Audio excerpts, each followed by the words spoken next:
Well, we're on the final leg, and I want to take you back to Fairport Convention. How many people know Fairport Convention? Yes! Quite a few of you. Not those people over there, but that's fine. We started doing, as I said earlier, we started doing singer-songwriter material, and then Richie Thompson, Sandy Denny took over and wrote great songs. And then we had a terrible crash, like many acts at that time, travelling back late after a late night gig. The roadie fell off to sleep at the wheel, and our van went off the M1, and 2 people were killed, including our drummer, Martin Lang. And then we had to decide whether to carry on or not. We did. We decided to carry on. But we were going to reinvent ourselves and come back playing folk rock, genuine British folk rock. We got immersed in traditional songs, traditional tunes, and we got Dave Swarbrick in the band, and Isaac on drums and stuff. And I'm just going to read you something I wrote about what happened when we got the material together that became an album called Legion Leaf. Legion Leaf was the first British folk rock album, and fairly recently it got an award from BBC listeners as the most influential folk album of all time.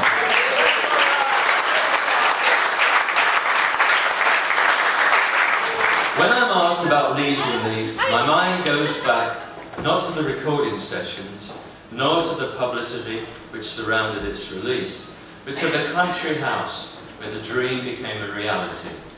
Joe Boyd had set up the reformed Fairport in a large, rented country house in Farley Chamberlain, near Winchester, and lovely it was too. The time there served many purposes. Firstly, as a place for recuperation after the motorway crash. Some of us may have taken longer to physically heal than others, but all of us needed to mentally adjust in the right surroundings. Farley Chamberlain was the right surroundings. We also had 2 new members on board, and both they and we needed a crash course in integration. Living together did that right enough. Finally, there was the music. The music, of course, we made a uniformly conscious decision to tackle the business of playing old music on modern instruments. But faced with the reality of making it work successfully, how did we go about it? We set up our instruments in a circle in a large living room downstairs, and that was to be our rehearsal space for the duration. In this room came into being sounds, rhythms, patterns, and magic that had never existed before. I know that I, for one, couldn't wait to come downstairs each morning to discover what wonders would be forged in that room and on that day. There was hard work to be done. How were we to translate those unfamiliar time signatures and implied rhythms onto our modern instruments? Which words would we retain and which discard in the songs? How were we able to become truly whole group playing this alien stuff? There was also joy in the air, the joy of sailing along on instrumental patterns of sound and rhythm that lifted the soul. The joy in hearing a beautiful voice, Sandy Denny, bring the songs to life again. Of course, it wasn't all hard work and inspiration. There were communal meals and the welcoming kitchen with its warming ardour and friendly, expansive table. There were country walks with Swart's collie dog, kite flying on a nearby hill. And there were games on the lawn as high in spirit as they were low in expertise. Sometimes the impishness would spill into the music room, and we would lay into an unsuspecting, earnest American country piece, such as "We need a whole lot more of Jesus and a lot less rock and roll." Or we might connect with the band and Big Pink by singing Dylan's "Open the Door, Richard." Always, however, we would return to Legion Leaf, for it now defined our very existence. And we're going to finish with a song that Becky's going to choose from the... Oh! Well, when I was 16, some bikers that were really cool moved to our village, and they gave me this mixtape, and on one side it had Derek and Clyde. On the other side it had Leech and Lee. So I'm not gonna do as I was walking down the street one night. I'm going to do my absolute favourite one, which I immediately learned, called Crazy Man Michael.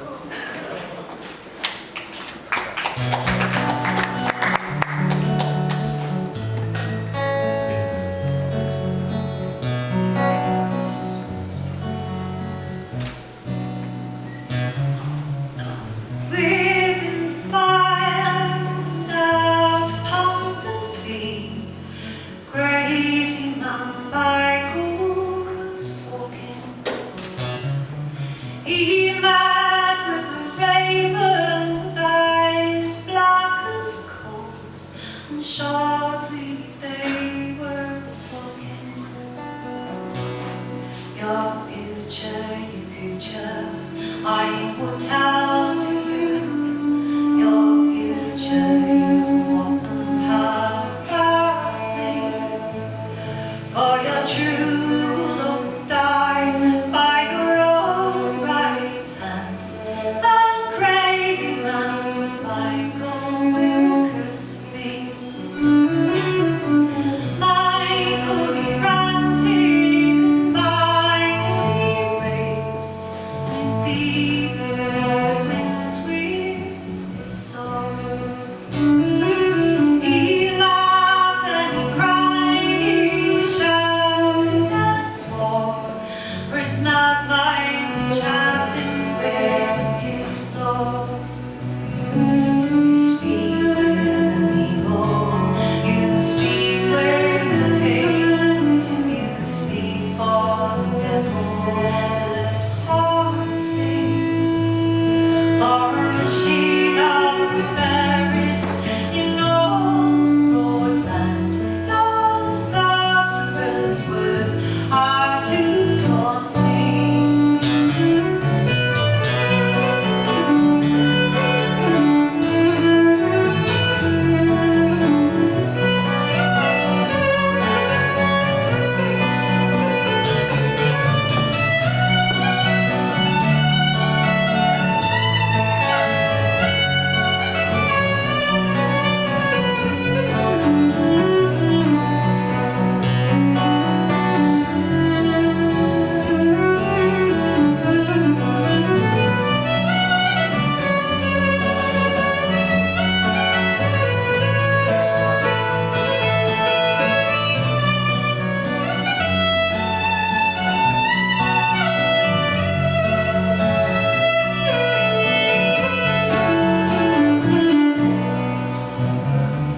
He's pulled off his dagger, fire and sleep, and he struck down on the raven who the heart of. The bird fluttered long on the sky with its spin, and the cold earth wonder on the star. Oh, where is the raven? The tide struck down the deck, and the evening lies on the ground. For I see my true love, the roots of red, the heaven's heart, deep down. Crazy man Michael comes and he talks to the night and his eyes they say now his speech it is clear, and he longs to be far from Michael, he was the simplest to choose, and he asked why was there far, for his true love so into every cloud door, and he was me, keeper of the dark.